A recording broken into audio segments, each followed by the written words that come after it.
Bismillahirrahmanirrahim. Assalamualaikum warahmatullahi wabarakatuh.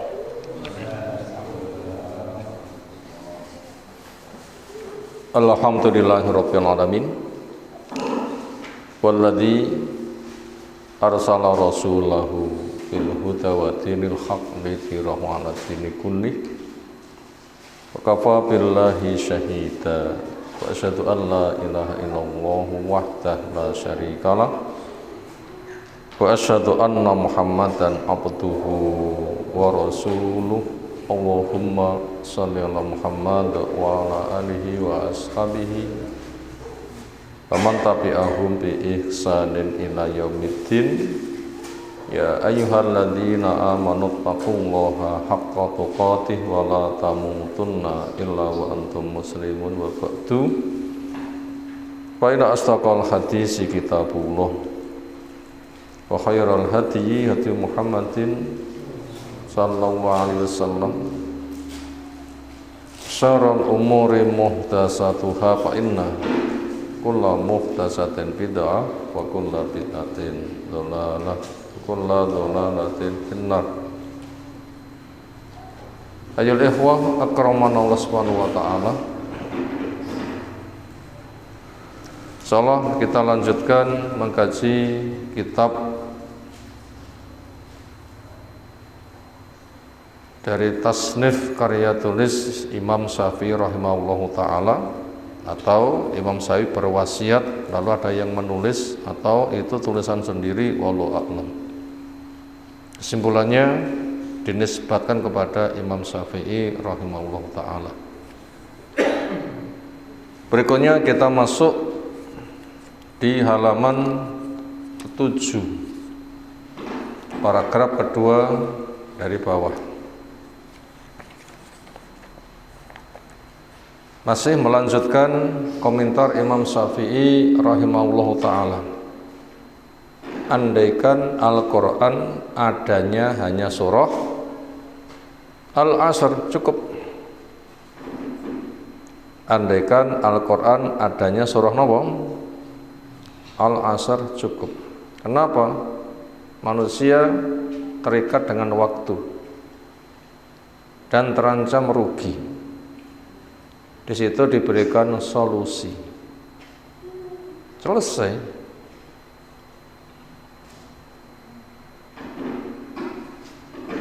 Ada 4 solusinya.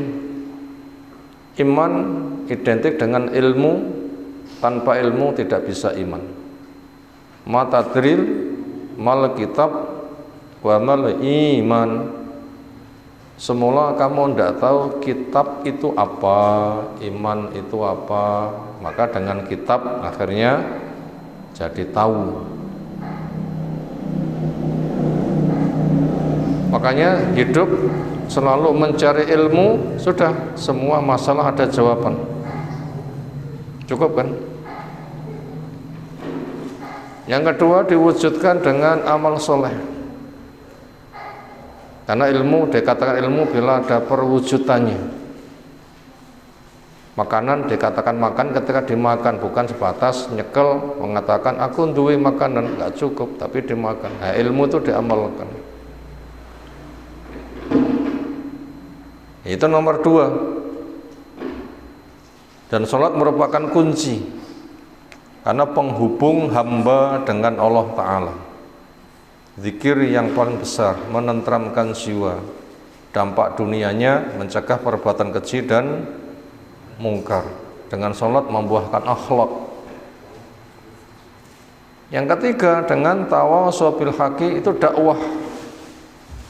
Cara membesarkan pahala. Dakwah termasuk sedekah. Sedekah dengan dakwah lebih banyak daripada sedekah dengan harta. Sedekah dengan harta, wonten tiyang ngedom dhuwit sak jam, ngelongne sak jam wonten, angel golane. Tapi duduk di majelis ilmu, bicara 1 jam ada, wae sing punjul sak pirang-pirang. Untaian kata itu sedekah, nilainya tidak bisa dihitung. Satu, dakwahnya orang tidak beriman, dengan sebab dakwahnya akhirnya beriman. dia dapat nilai lebih baik daripada onta merah. Kendaraan terbaik Arab itu adalah di kala itu onta merah. Dikuruskan rupiah berapa? Ya tinggal kendaraan terbangga itu apa. Ya, ini sudah sukses besar. Lalu yang keempat dengan sabar, yaitu kemampuan mengendalikan emosi. Kafir memperjuangkan ide kafir saja rela dilewangin rokok, ya kan? Orang kafir memperjuangkan akidah kafirnya saja getol, lilo, rakitan kecemplung neraka. Mukmin dengan surga kan lebih habis-habisan. Makanya mukmin sabarnya tidak boleh kalah dengan sabare wong kafir. Yang hak itu dihasad. Yang hak itu dihasad. Ujiannya hak itu dihasad. Ujiannya banyu telos, ujiannya geni panas, ujiannya hak dihasad. Gelem gak gelem ya ngono kuwi.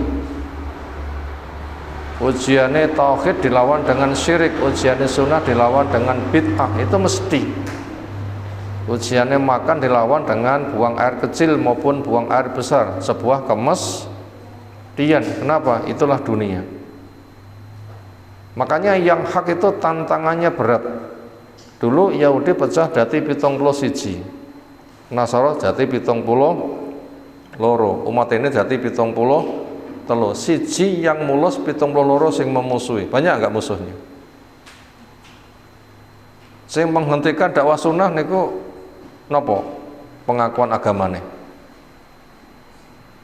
Jenenge aku Islam, rumasane dhek sing bener, sing ngaji sunnah dek jereke salah. Itu contoh sing royok hak itu 72. Dalam artian banyak. Apa dibatasi itu? Tidak tahu. Ditambah Yahudi, Nasara, Majusi, munafik banyak. Maka untuk itu kaum muslimin itu butuh punya benteng yang kokoh. Akhirnya dengan pemahaman itu, orang yang diberi ilmu punya kewajiban besar untuk eksistensi umat ini, mengokohkan umat ini. Umat ini bisa kokoh dengan apa? Ilmu, dengan dakwah. Alaikum anfusakum, ya ayyuhalladzina amanu alaikum anfusakum la yadurukum man dhalla idza tataitum. Wahai orang yang beriman, kamu wajib jaga diri. Alaikum anfusakum. Napa tafsiri? Alaikum anfusakum. Kamu wajib jaga diri. Napa tafsiri? Ilmu, amal, dakwah, amar ma'ruf nahi mungkar. Harta nanti mengiringi.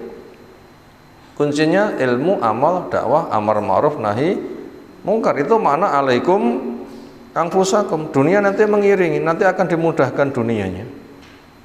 Dengan perang ada rampasan perang, undang sugih malan.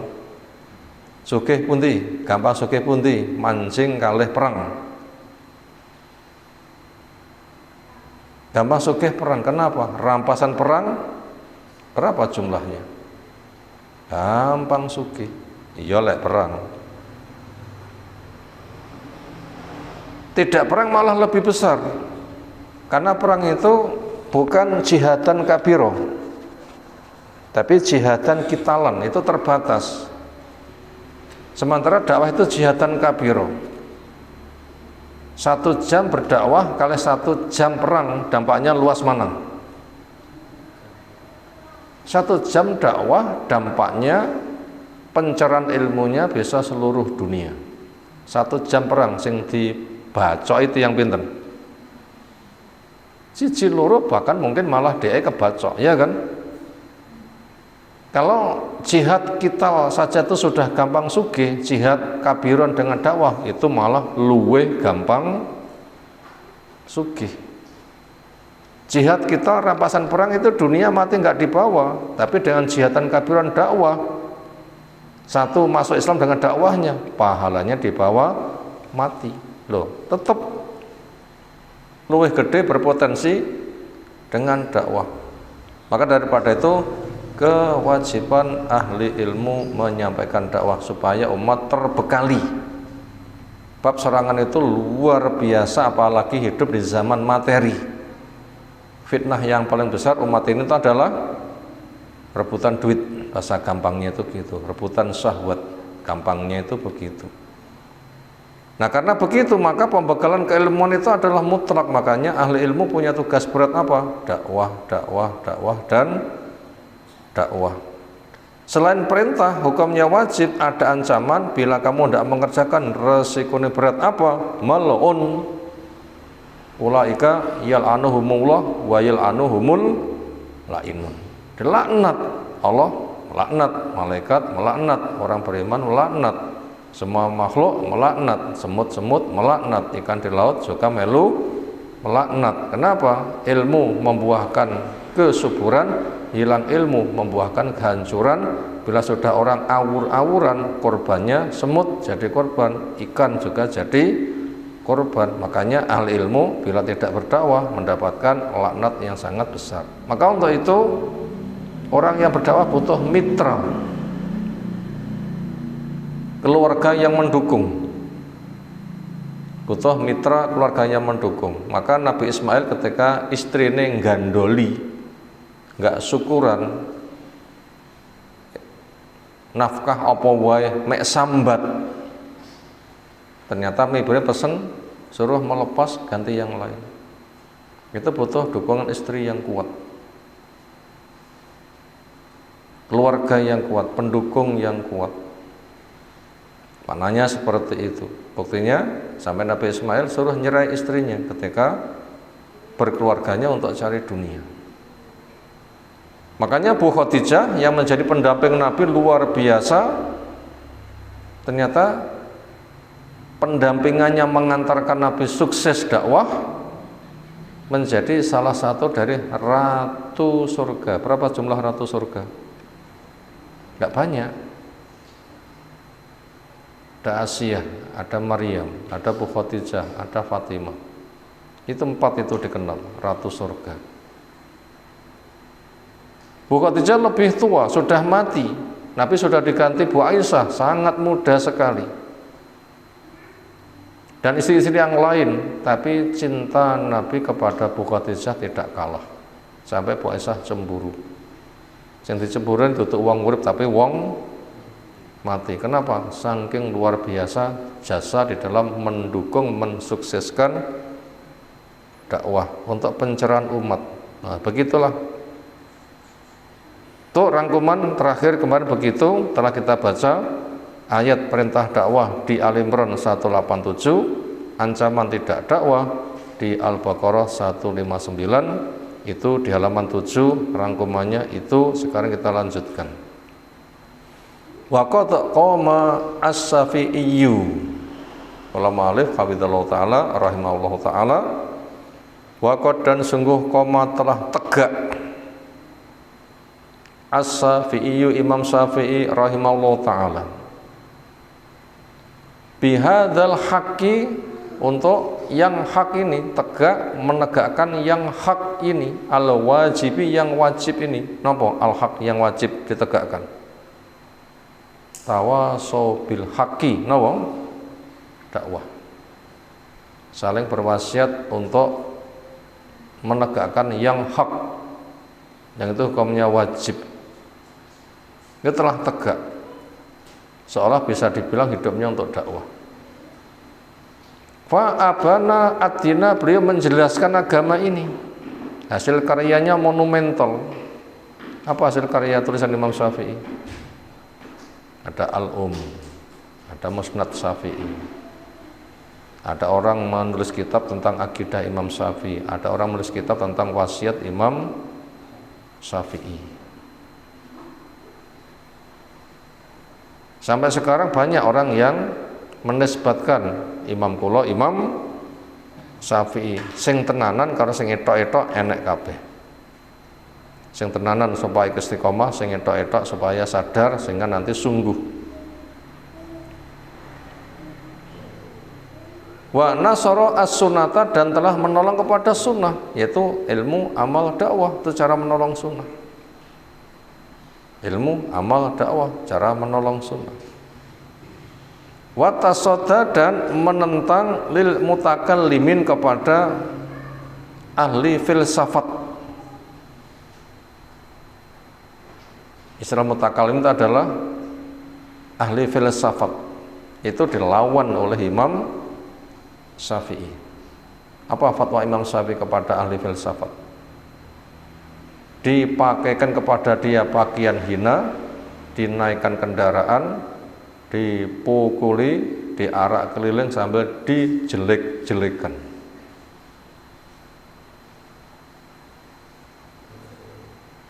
Makanya enek wong sing ngomong wis rasa susah engko Allah taktil puni.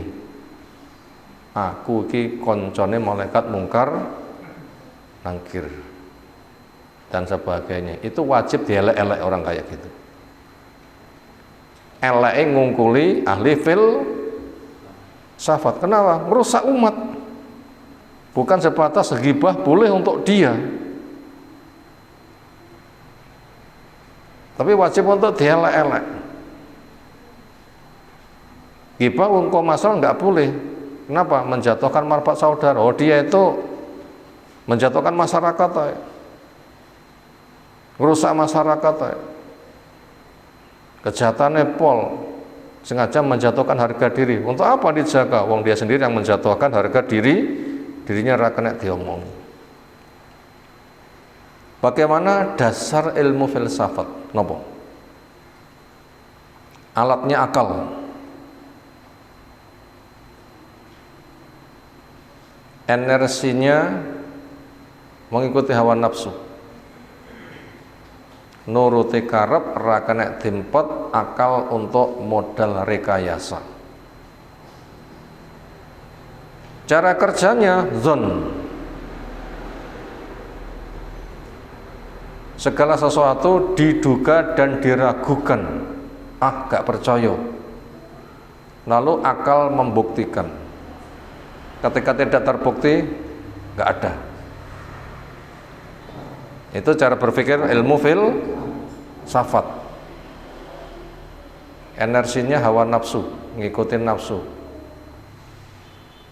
Modal utama akal. Cara kerjanya menggunakan zon. Apapun saya ragu, saya curiga, saya tidak percaya, saya cek dulu dengan akalku. Bila akalku mengatakan nggak ada, berarti tidak ada. Makanya dalil cerita tentang alam gaib ini yang pertama dibredel sehingga hilang iman kepada yang gaib. Sementara di antara unsur iman adalah yu'minuna bil ghaibi, iman kepada yang gaib. Iman kepada yang gaib niku sebatas boleh atau harus? Jawab harus. Kata siapa? Kata akal, kata fitrah, kata dalil. Fitrah bawaan dasar, gaib itu ada. Akal hukum logis. Jenenge makhluk, ada depan, ada belakang, ada awal, ada akhir, ada amal, ada balasan, ada hadir, ada gaib. Yang hadir dengan akal, indera, yang gaib pakai wahyu. Harus kan? Tapi akal itu meniadakan semuanya. Makanya akal ngecek alam kubur, ya gak cedok. Ngecek padang mahsyar gak cedok, ngecek surga neraka gak cedok. Kenapa? Wong itu alam gaib masalahnya. Itu taunya menggunakan wahyu, tapi akal gak terima. Makanya orang yang cerita wahyu katanya gila, mengigau. Napa basa Jawane? Ndeleming. Akal begitu. Itu betul-betul merusak keimanan. Iman pada gaib nggak ada. Di mana letak keislamannya? Bisa hilang. Karena unsur iman yu'minu bil ghaibi nggak ada dia. Padahal Al-Qur'an mengatakan ada. Alif lam mim. Dzalikal kitabu la raiba fihi hudzal lil muttaqin alladzina yu'minuna bil ghaibi. Nah, dihilangkan iman kepada yang gaib. Hanya semata akal nggak bisa ngecek. Kenapa? Akal senjatanya. Makanya tidak aneh di perguruan tinggi Islam ketika spanduk dipasang menyambut mahasiswa baru, apa tulisannya? Selamat datang di area bebas Tuhan. Tidak diakui Allah. Dicek dengan akal, katanya tidak ada. Itu kan sudah bukan orang umat Islam kan? Makanya Ustadz Hartono Ahmad Jais, saya pernah bersanding beliau ketika daurah nek mana itu Bogor, nek Cisarua, menuju ke lokasi numpak angkutan bareng. Kenapa? Di puncak macetnya pol. Punya buku karya tulis, ada pemurtatan di IAIN, buku tulisannya seperti itu. Ada pemurtatan di IAIN. Ini kok menuduh IAIN pemurtatan? Bukan, tetapi pantauan ada upaya pemurtatan di IAIN. Apa? Ya, ilmu filsafat itu permasalahannya. Makanya ini Imam Syafi'i tak soda menentang, melawan, bantai, lawan dari sunnah. Sunnah itu menggunakan dalil, akal memahami dalil. Tapi filsafat, akal ngoreksi dalil. Beda kan? Lek sunnah, akal dibimbing dengan dalil. Tapi lek filsafat, akal ngoreksi dalil. Kontras. Maka dilawan ilmu filsafat itu. Makanya anak-anak kita dengan disekolahkan di dalam sekolah yang sistem dasar pemikirannya menggunakan ilmu filsafat. Kalau dunia terserah, tapi kalau agama tidak boleh. Wa ma zala, dan tidak henti-hentinya kadzalika Imam Syafi'i seperti itu hatta sampai atahu al-yakinu, datang kepada Imam Syafi'i al-yakin. Sampai Imam Syafi'i ketekan tamu sing jenenge al-yakin. Sinten tamu sing jenenge al-yakin? Kematian. Sebagaimana di Al-Hijr 99, wa'bud rabbaka hatta ya'tiyakal yakin. Ibadahlah kamu kepada Allah terus, nggak boleh mandek. Kapan mandek? Bila al-yakin telah tiba, yaitu kematian, les mati rasa dakwah, itu baru mandek. Itulah Imam Syafi'i. Sampai Imam Syafi'i itu naik kendaraan berdarah-darah karena kena penyakit pendarahan, itu masih berkendara entah kemana. Ini menunjukkan kesungguhannya. Jadi umat yang dulu itu tidak ngalem-ngalem ngoten nggih. Ngelu titik libur ngoten. Sing gampang ngalem niku sinten? Ngelu titik libur ngoten. Orang dulu itu tidak enak sing ngalem-ngalem. Sampai orang itu siang hari diamputasi, kakinya dipotong, bengi sholat panjang sambil ngadeg nggih sikil siji, kan sing ngalem. Enggak ngalem lho nggih. Pantes saya tiyang ditugel. Ini karena sholatnya panggil libur dhisik. Mungkin didobel. Kapan ngoten? Saiki istirahat, enggak sholat. Beda. Sholat malam sikile ditugel itu dengan satu kaki. Hebat kan? Orang dulu itu hebat. Guru-guru sunnah itu memang hebat-hebat. Sampai sakit dikira libur, muridnya saweneng, bakno tetap dipanggil masuk. Rakyatan gregesi. Selagi cik iso ngomong jelas, itu tetap kajian disampaikan. Gak enak ceritane, ngelu titik libur, udan titik libur, ngoten nggih. Wong larane malah teko. Larane malah napa? Wong larane malah ngaji, wonge malah ra teko piye. Malah larane nduk beto payung mboten. Laron ra payungane teko, la wong sepayungan mosok ora teko. Dan sebagainya. Ini bukan nyindir, bukan, tetapi motivasi. Karena kita suruh mujahadah. Sukses itu, sukses kuncinya apa? Mujahadah. Sukses niku kuncinya apa? Mujahadah. Mana dalilnya? Walladzina jahadu fina lanahdiyannahum subulana. Ya enggak boleh ngalem-ngalem. Itu mujahadah. Apa mana mujahadah? Satu payah diiring dengan payah yang bertumpuk-tumpuk. Selagi iso budal. Selagi iso budal. Kenapa? Pentingnya dakwah. Mereka seperti itu dakwahnya, luar biasa. Silahkan lihat sejarah orang hebat tempo dulu. Jangan berkeluh kesah melihat diri, tapi lihat orang hebat tempo dulu lalu bandingkan. Bano, aku gak sepiro dibandingkan dengan mereka. Karena kita juga dibimbing. Penyemangatan itu ada studi banding. Bukan studi banding ke luar negeri pengen ngentekne duit. Studi banding kita itu sudah dihimbau di Al-Qur'an. Mana? Afalam yasiru fil ardi wa yanzuru kaifa kana akibatul ladzina min qablihim dammaru alaihim walil kafirina amsaluha. Nah, di surah Muhammad 10-an. Apakah mereka tidak menempuh perjalanan di permukaan bumi? Ya rono rene lah, rihlah. Untuk apa? Lihat sejarah. Allah menghancurkan orang yang zalim, untuk orang yang zalim berikutnya dapat nasib yang semisal. Makanya sejarah itu baca. Bagaimana sejarah orang hebat tempo dulu, kita nanti termotivasi. Silahkan baca 60 biografi ulama sunnah, bagus. Atau karakteristik 60 sahabat, bagus.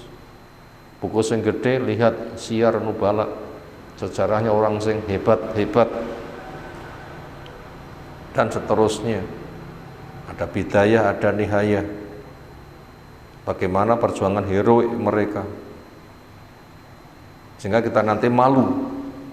Allah pun juga mengingatkan, am hasibatum an tadkhulul jannah walamma ya'tikum masalul ladzina khalu min qablikum masatumul ba'sa wad-dharra waz-zulzilu hatta yaqula rasul walladzina amanu mata nasrullah kama qala ta'ala. Apakah hanya semata mengatakan berislam ala kadarnya sebagaimana disaksikan, dengan modal itu kamu sudah dijamin surga? Pantaskah Islam segling dijamin surga? Napa segling itu? Padahal orang itu belum kedatangan kondisi orang sebelumnya.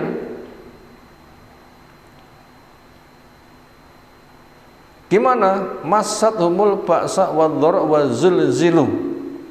Menimpa kepada mereka baksa dan dharra. Baksa itu kondisi perang yang berat, dharra itu kemudharatan, mungkin badan, pikiran, ekonomi, kondisi. Ditambah wazulzilu, mendapatkan berbagai macam kegoncangan. Zulzilu bahasa Jawane napa? Dicerok-cerok, menunjukkan ujian yang sangat berat. Sampai Rasul yang tangguh mengatakan mata nasrullah, kapan pertolongan Allah tiba. Ini menunjukkan berat. Itulah kondisi mereka yang kita belum mengalami. Itulah Imam Syafi'i, luar biasa, tidak berhenti dari dakwahnya, baru mandek ketika datang kematian. Nah, kita melihat wasiat Imam Syafi'i, berarti kita butuh menggali bagaimana profilnya. Di antaranya itu, wa kana ada Imam Syafi'i rahimahullah ta'ala, qad sungguh taroka lana, memberikan peninggalan warisan buat kita, minal ilmi an-nafi, dari ilmu yang bermanfaat.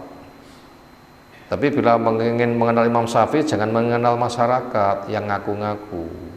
Cetok mboten? Pengen ngenal biografi Imam Syafi'i, mek ndelok wong sing ngaku-ngaku imam kula Imam Syafi'i. Cetok mboten? Ya ora cetok. Bila pengen kenal Imam Syafi'i, lihat karya, tulisnya. Al-Um, lihat, musnadnya, lihat, wasiatnya, lihat. Di dalam buku usul fikih Arisalah, lihat. Piye lihat buku neranduwe. Nah, ini wajib belajar. Wajib belajar. Itu punya peninggalan. Itu yang tertulis saja. Sementara dakwahnya luar biasa. Itu warisannya yang bermanfaat. Ma yasfi, apa yang bisa mengobati al-alila kepada orang yang sakit. Sakit apa nih? Sakit pilek, bukune dibuang, diombe ngoten. Ya, sakit keilmuannya kurang cerdas, sakit akidahnya kurang tauhid, sakit ibadahnya kurang semangat beribadah. Ya, sakit yang dimaksud sakit model ngono-ngono kui, sakit dakwahnya loyo, nah itu termasuk sakit. Itu nanti akan mengobati sakit-sakit seperti itu. Wayun isu, dan akan memulihkan, pulih as-sakima wong sing lemah. Itu warisannya, fungsinya seperti itu. Walau andai lam yatruk, Imam Syafi'i tidak punya warisan lana buat kita, siwa kitabihi, selain kitabnya al-masmumi yang diberi nama Birisalah. Ya pernah ikut daurah di Jawa Tengah, temanya tentang Imam Syafi'i, nah, dapat buku pembagian Arisalah gratis arek moco. Muridnya ketika membaca karya Imam Syafi'i, setiap kali dibalani nemu ilmu baru sampai 500 kali, diwaca selesai ulang lagi, diwaca selesai ulang lagi. Kita pun nanti napa dereng? Maca selesai tutup, payah budal lali, nah, kadang ngaten nggih nuwun sewu. Artinya itu untuk perbandingan dan mengingatkan, membangkitkan semangat, bukan untuk menghina, bukan. Jangan salah tumpu lagi. Lakafa, niscaya cukup, andaikan warisannya hanya itu.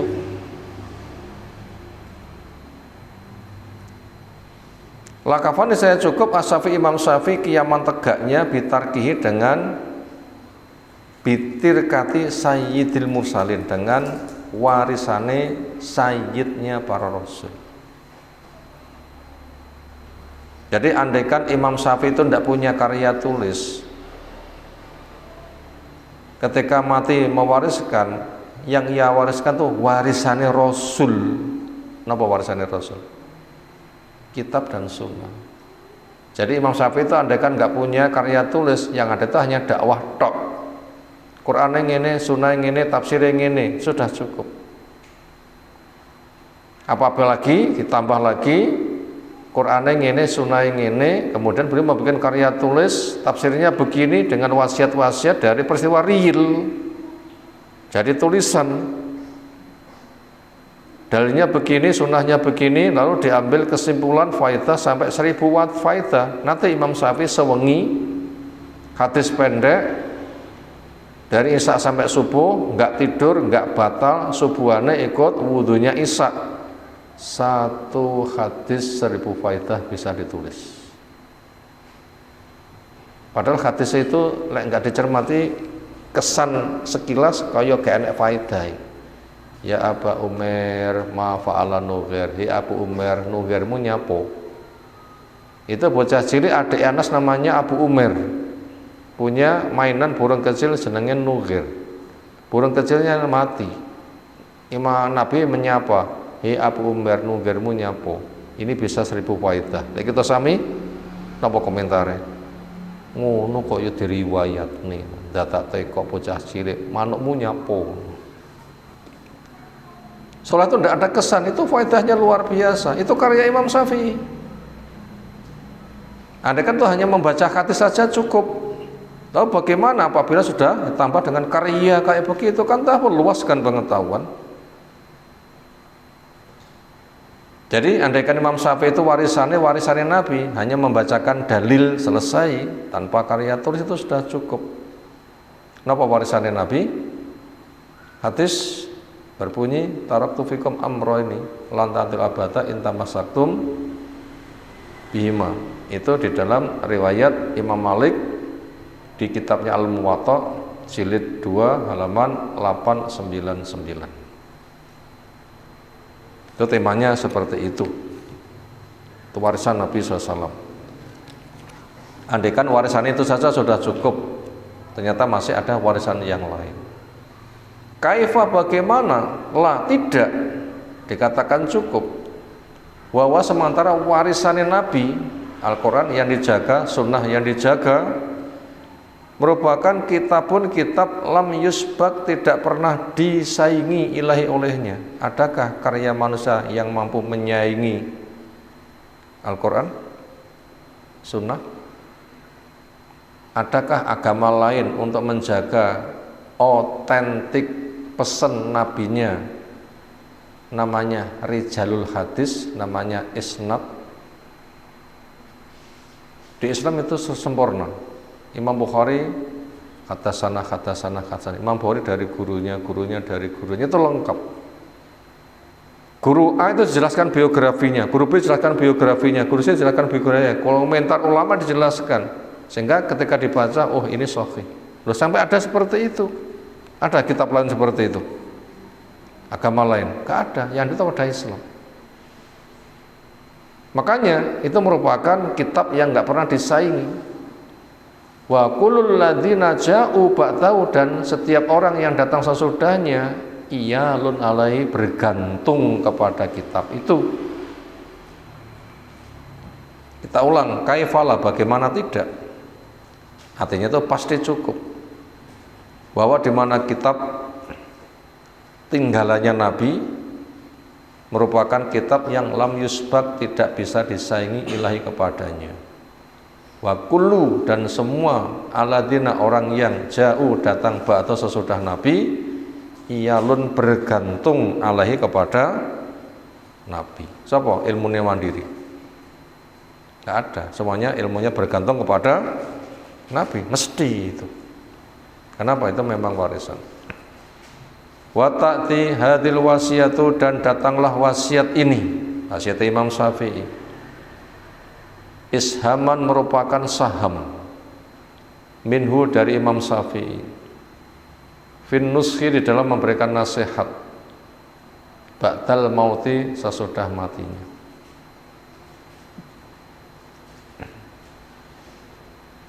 Li'annal wasiyata, karena wasiat, al maksudata, yang dimaksud huna di sini adalah atasorofu, tindakan ba'dal mauti.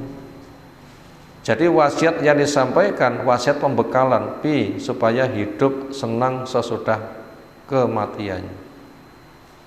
Dan orang yang berpikir ke sana, ini orang yang paling cerdas. Biasanya uang bekerja keras kangge golek nopo? Dunia. Dzalika mabalughu ilmihim, itu puncak ilmunya. Untuk apa? Mencari dunia. Seolah ada ungkapan budal peteng, mulai peteng golek isine weteng. Itu sarana tapi jadi tujuan. Makanya yang cerdas bukan itu. Apa itu yang cerdas? Pesan Nabi SAW, al-kayyisu man dana nafsahu wa amila ba'dal maut. Siapa orang yang cerdas? Itu orang yang muhasabah, selalu koreksi diri. Piye sok uripku sesudah mati, di alam kubur. Karena dunia ditinggalkan, keluarga ditinggalkan. Orang mati diantarkan 3, sinten pengantare? Harta, keluarga, amal. Mana yang pulang? Harta, keluarga. Mana yang setia mendampingi? Amal. Lah orang yang menyiapkan amal, ini orang yang paling cerdas. Maka wasiat Imam Syafi'i programnya ke sana. Bukan wasiat untuk lomba mencari dunia. Dan orang dulu itu ketika mencari dunia, diantaranya ngitung butuhku sedino berapa untuk saya dan orang yang saya tanggung. Misalnya disimpulkan 1.000, golek duit 1.000 entuk wis mulai. Enggak terus lek golek duit neh. Walaupun lek bakulan lo waris, omong golek 1 juta iso, 1.000 cukup mulai. Tutup, sisa waktu untuk telaah kitab dakwah. Hebat kan? Bisa kita seperti itu. Nah silahkan kita bekerja dapat berapa, silahkan, tapi target dulu butuhmu berapa. Karena kita tuh ngisi bensin seukuran tangki. Seukuran tangki apa nganti mili-mili. Ayo ngisi bensin. Pol seukuran tangki apa mili-mili. Pol seukuran tangki. Sudah cukup ya sudah. nggak sampai ada yang mengalir terbuang, supaya hisabnya nggak berat. Selebihnya untuk kebaikan yang abadi di sana. Makanya itu wasiatnya itu adalah untuk tindakan sesudah mati. Wasattara, maka Imam Syafi'i menulis pihak di dalam wasiatnya akidah atau akan akidahnya. Birabbil alam tentang Allah Rabbul Alamin, wal anbiya'i tentang para nabi, wal mursalin dan para rasul. Makanya ketika mati, napa pertanyaan nih oleh malaikat mungkar nangkir. Tapi jelas koncone kupron dong nggih. Lek kamu gak kenal saya, kamu nanti dalam kubur pasti kenal saya. Aku ngono koncone malaikat mungkar nangkir. Jan dia jalip pol. Pol mboten. Pol. Bakno dhek cerita kelangan kendaraan, nyapa ora tok telepon Allah. Ora tok telepon malaikat. Kendaraan aku dicolong wong nek ngendi?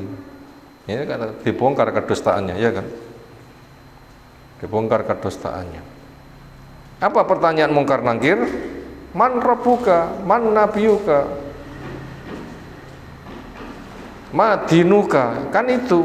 Makanya wasiatnya untuk ke sana, kehidupan yang hakiki. Makanya bila kita butuh, wasiat itu bermanfaat. Demikian juga wal qadari, wasiat tentang bagaimana berpikir benar tentang takdir. Takdir kauni sebagai modal, takdir syar'i sebagai pilihan. Kita diberikan umur swidak tahun misalnya, itu takdir kauni, modal. Waktumu swidak tahun tok nggih apa? Takdir syar'i itu milih. Pilih surga apa pilih neraka, maka butuh ilmu. Ilmu membimbing jalan surga, tempolah, ilmu membimbing jalan neraka, tinggalkanlah. Itu namanya takdir syar'i, itu untuk memilih. Dibagi dua takdir itu. Kita wajib tahu. Demikian juga wa umuril ghaibi, tentang perkara-perkara gaib. Bagaimana iman tentang nikmat kubur, siksa kubur, iman adanya kebangkitan, tentang kondisi padang mahsyar, tentang melintas di atas jembatan, tentang kenikmatan surga, puncaknya memandang Allah Ta'ala, kan perkara gaib kan. Maka wasiatnya itu tentang seperti itu. Dan itu wasiat yang akan abadi, selalu berfungsi. Wa ma jara, dan apa yang berjalan bainal mukminin, di antara orang-orang yang beriman, min khilafatin, dari contoh-contoh adanya perselisihan beda pendapat. Nah seperti itu. Sepertinya pendapat Imam Syafi'i itu lebih mudah dipaham. Contohnya di dalam masalah cara duduk tahiyat. Apa pendapat Imam Syafi'i cara duduk tahiyat?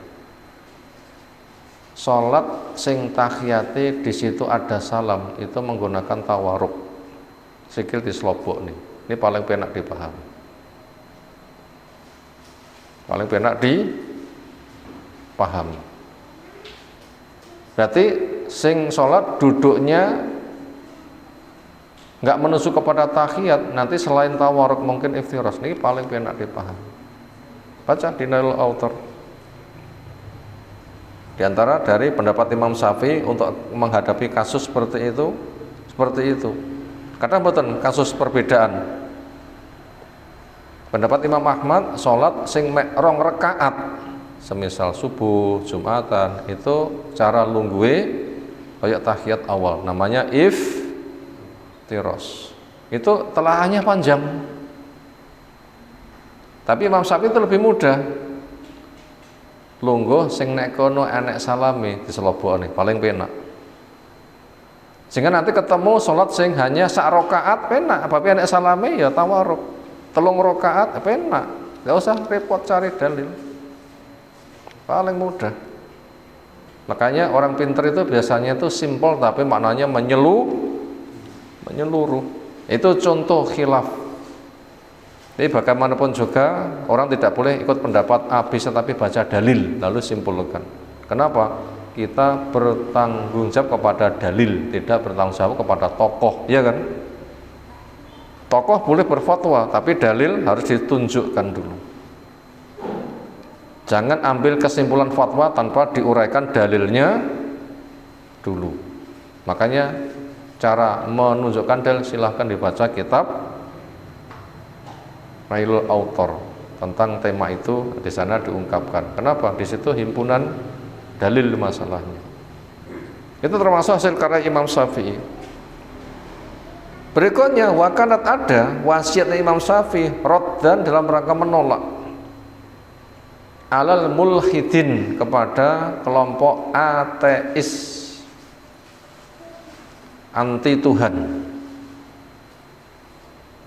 Kalau di kanan kiri kita kelompok anti Tuhan, nggak ngakui adanya Tuhan, niku biasa dipun jenengin nopo? Komunis. Nah, PK itu kan partai komunis gitu loh.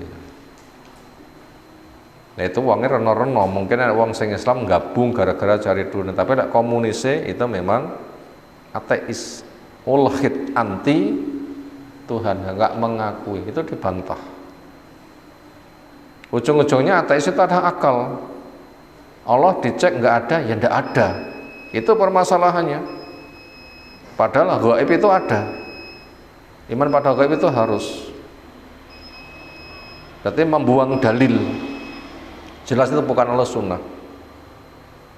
Lek ateis berkedok agama nopo contohnya? Lek ateis berkedok organisasi partai, roh sejarah hitamnya mungkin gampang gidik-gidik, membahayakan. Yang banyak memakan korban jani ateis tapi berkedok agama. Napa contohnya? Sing iki paling banyak memakan korban. Karena pembodohan masyarakat awam. Diunjukkan dalil, tafsirnya diutek-ulek, palingkan, dikira bener tapi salah. Napa? Ujung-ujungnya ateis. Kesimpulannya satu contoh, lek Allah itu istiwa di atas arsy itu salah alamat. Coba sing muni ngono. Allah itu bersemayam di atas arsy itu adalah salah alamat. Sinten sing muni ngoten niku? Ini tokoh agama menggunakan dalil. Korbannya paling banyak. Korbannya bukan wong abangan tapi wong ijonan. Napa wong ijonan? Kalangan santri. Banyak yang jadi ateis gaya agama. Itulah kelompok mu'atilin, kelompok yang mengadakan taktil, pengingkaran nama dan sifat Allah. Dasar pijakannya ini terlalu sering kita sampaikan, yaitu laisa kamislihi syai'un, tidak ada yang semisal dengan Allah. Lek makhluk bicara, mendengar, melihat, berarti Allah tidak boleh bicara, tidak boleh mendengar, tidak boleh melihat. Kalau begitu Allah nggak ada kerjanya. Ujung-ujungnya kan akal kan ya. Untuk apa Allah disembah wong nggak bicara? Untuk apa Allah disembah wong tidak mendengar, tidak melihat? Gitu kan?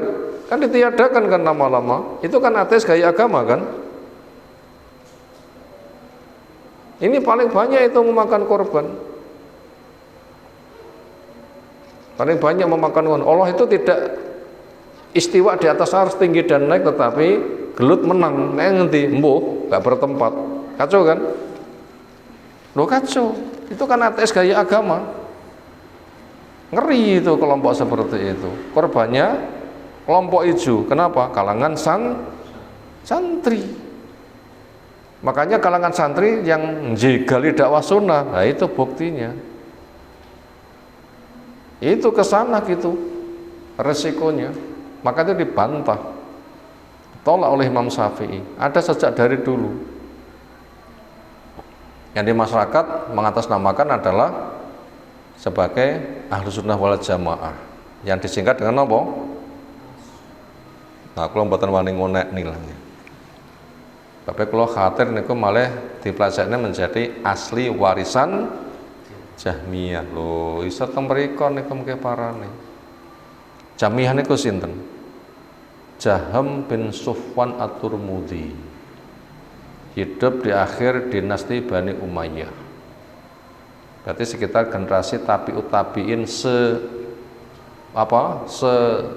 semasa generasi tabi'in atau di bawahnya itu memiliki pemikiran menolak nama dan sifat Allah dengan ditakwil, dan nanti risikonya luar biasa. Ujung-ujungnya Allah di atas arsy itu salah alamat, ujung-ujungnya ada menggiring kepada ateis berkedok agama, pemurtatan nanti ujung-ujungnya. Akhirnya Allah tidak disembah. Makanya seringnya ngaji mereka itu sholawat ngarang karo nyanyi jogetan, gimana? Sudah identik nih pun. Ini berkedok agama, berapa korban yang termakan olehnya? Rata-rata ngoten nggih rawame lho. Angel mboten golek kajian sunnah jumlah sak kathah tiyang niku. Lek enak ya mesakne panitan masjid kene ra sedeng ngoten kira-kira. Itu kelompok mu'atin itu yang disanggah, kelompok yang mengadakan taktil, penyangkalan nama dan sifat Allah, nanti ujung-ujungnya menggiring kepada pemikiran ateis. Wa qam'an, dan dalam rangka memukul mundur li afkarin, untuk beberapa pemikiran, wa aqaidah, dan akidah al-jabriyati. Jadi Imam Syafi'i itu adalah memukul pemikiran akidah jabriyah wal qadariyah, dan akidah qadariyah al-ghalin yang melampaui batas. Akidah jabriyah niku terus pundi? Menusa niku kelase kapuk, katut kemanapun diterpa angin, nggak ada kewenangan milih surga neraka. Akhirnya surga neraka itu sama, surga tidak nikmat, neraka tidak panas. Andaikan panas, kedrodosan luwe, nerakane padam. Kacau enggak? Itu jabriyah itu. Jabriyah. Kafir itu kehendak Allah, Islam itu kehendak Allah. Jadi antara kafir dan Islam itu padha wae. Rabi api ya kehendak Allah, zina ya kehendak Allah. Kacau mboten? Lho, pol kacau itu jabriyah niku. Betul-betul merusak. Adapun qadariyah, Allah tidak diakui maha kuasa. Orang itu masing-masing mencipta takdiri dewi-dewi. Nyembah hawa nafsu nanti ujung-ujungnya. Itulah al-ghalin, kelompok yang melampaui batas. Itu dilabrak habis. Akidah Imam Syafi'i untuk ngelabrak habis yang gitu-gitu itu. Watak kita, dan dalam rangka mengokohkan ala akidati ahlussunnah wal jamaah, akidah berdasarkan Quran dan Sunnah Nabi bersama para sahabat, itu yang dikokohkan. Sahabat tentang sahabat al-qatilin yang berperang di jalan Allah, al-maktun juga ada yang terbunuh sehingga Allah ridho kepada mereka. Itu akidah yang dikokohkan. Wa annahum jami'an, sungguhnya para sahabat semuanya, qad radhiyallahu anhum, qad radhiyanhum, telah ridho kepada mereka Rabbul Alamin. Surah napa? Allah menyatakan ridho kepada sahabat. Surah At-Taubah ke 100. Sabiqunal awwalun minal muhajirin wal ansar waladina tabahum bi ihsan radhiyallahu anhum wa radu anhu, dan seterusnya ayat. Generasi awal Islam sinten? Muhajir, sinten? Ansor. Gimana? Allah ridho kepada mereka. Terus orang lain yang mau mengikuti jejak mereka nanti juga kena ridho. Tinggal kita mau nggak mengenal jejak mereka. Bila kita kenal mengikuti, ya nanti mereka diridho, kita katut. Ini yang dibela oleh Imam Syafi'i. Ma'a ilmi, bersama pengetahuannya, bi'anahum, pengetahuan Allah, bahasanya para sahabat, sayak tatilun, ada yang terjun ke medan perang, mujtahidin, dalam rangka berjihad, wa ma'jurin, mereka diberi pahala insyaallahu rabbul alamin. Nah begitu. Semua kemudian kita baca satu paragraf lagi, 2 baris. Khotama, Imam Syafi'i menutup wasiat atau wasiatnya bil hasi, isinya dorongan. alal tizami sunnah, untuk berpegang teguh kepada sunnah, pada dalil. Ini isi wasiat Imam Syafi'i. Wal ijtima' supaya bersatu alal hak, di atas hak. Quran hak, sunnah hak, sahabat hak, bersatulah ke situ. Wa tahdhiri, dan memberikan pewaspadaan, minal furqah, dari membuat kelompok sempalan, wal ibtida', dan memproduk fitnah, bidin di dalam agama. Ini pengokohnya bisa diambil Al-Imran 103. Napa isine? Al-Imran 103. Wa'tasimu bi hablillah jami'an wa la tafarraqu wadhkuru ni'matallahi 'alaikum id kuntum a'da'an fa'alafa baina qulubikum fasbahtum bi ni'mati ikhwana. Itu perintah untuk berpegang teguh pada Quran, sunnah, sahabat, dan jangan membuat kelompok penyimpangan. Bagaimana berikutnya? Di halaman 9 dan berikutnya insya Allah bisa kita kaji di waktu berikutnya. Demikian yang kita sampaikan di malam hari ini. Semoga Allah Ta'ala berikan ilmu bermanfaat untuk kita semuanya. Kita cukupkan. Subhanakallahumma bihamdika asyhadu an la ilaha illa anta astaghfiruka wa atubu ilaik. Assalamualaikum warahmatullahi wabarakatuh.